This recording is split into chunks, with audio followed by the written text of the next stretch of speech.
Welcome back to Overheat, Suzuki Motorhome 2026, a small and adaptable mobility idea. External, modern minimalist design, the aerodynamic and clean body lines will give the vehicle a contemporary yet practical appearance. Panoramic windows. To optimize natural light within the cabin, large windows will be positioned on the sides and back. External utility ports. The vehicle's exterior will be ergonomically designed to provide easy access to wastewater drains, clean water hookups, and electric charging ports. Interior, modular layout.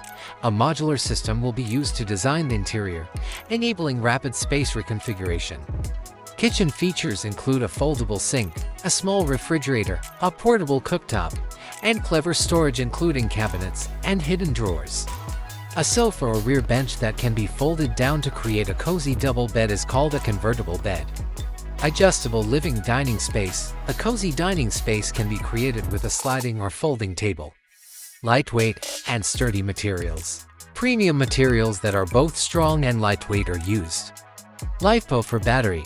The electrical system's central component will be a high-capacity lithium-ion battery system that powers the lights, refrigerator, and charging devices. Heating and cooling system. For comfort in cold climates, there may be supplementary diesel or electric heating in addition to the standard cabin air conditioning. Effective gasoline engine.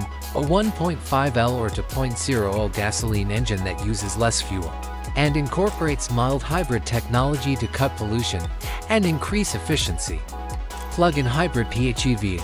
This is a very likely alternative that provides a gasoline engine for longer trips and short trip. Electric propulsion for daily use. Full electric at potential with the march toward electrification. A fully electric vehicle that offers zero emissions while driving might become available in the future. Optional all-wheel drive AWD or front-wheel drive FWD. AWD will be very desirable for anyone wishing to tackle somewhat more difficult tracks, while FWD will be the standard for efficiency.